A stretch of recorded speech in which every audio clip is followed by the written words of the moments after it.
Vermont Senator Bernie Sanders. He's the longstanding independent member of the United States Senate. He's joining us right now. I know you caucus with the Democrats. Very quickly, Senator Sanders, what happened to the Democrats? Because they suffered hugely this week. The Republicans ran a very smart political campaign.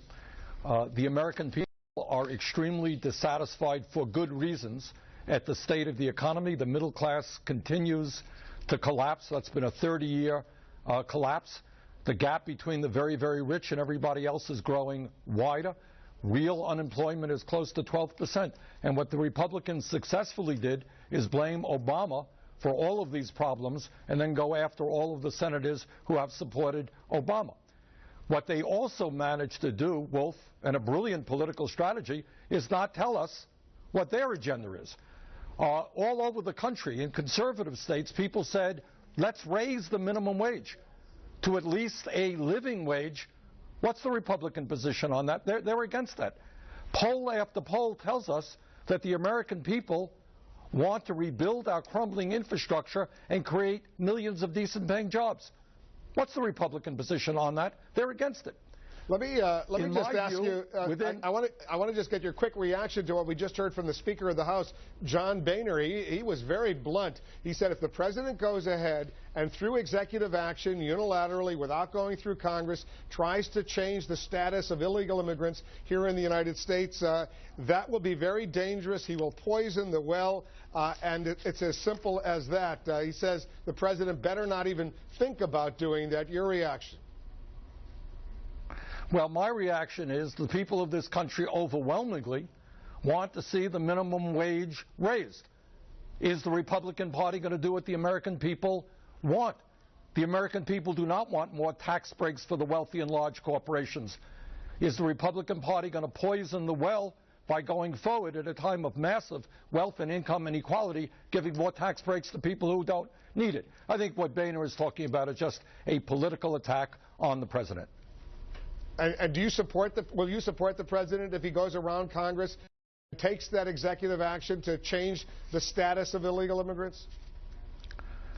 Look, what I support is Congress and the president doing everything they can to address the serious problems facing the American people. Immigration is one of those issues.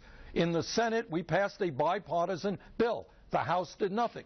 Let's do something together. That's the preferable route.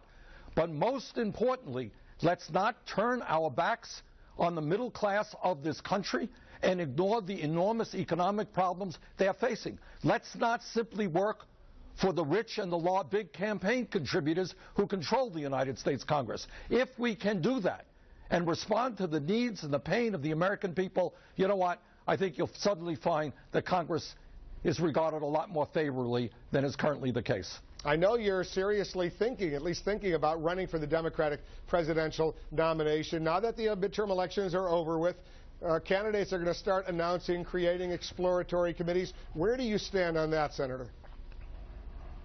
Well, I am giving thought to running. But for me and the nature of the campaign that I'd be running, I've got to get a lot of input from people all over this country. We haven't made that final decision yet.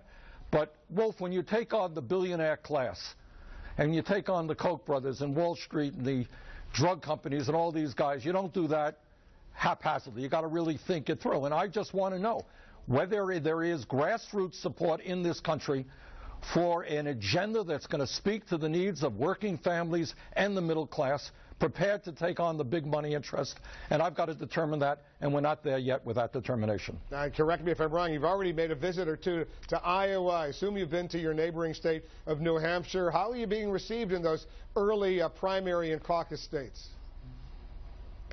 Well, you know, in fact, quite well. We've had very decent turnouts around the state of Iowa and in New Hampshire as well, and in other places around the country.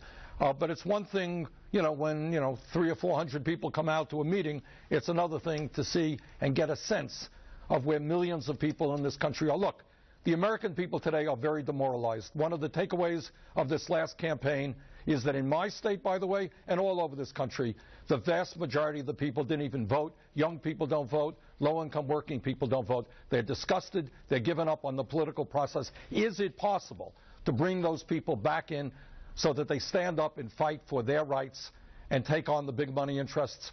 I don't know the answer to that yet, and that's just something we're exploring. All right, we'll see what when that decision comes forward. Always a pleasure having you on the program, Senator. Thanks very much. Good luck to you. Thank you. Thank you. Bernie Sanders is the independent senator from the state of Vermont. He caucuses with the Democrats, but he's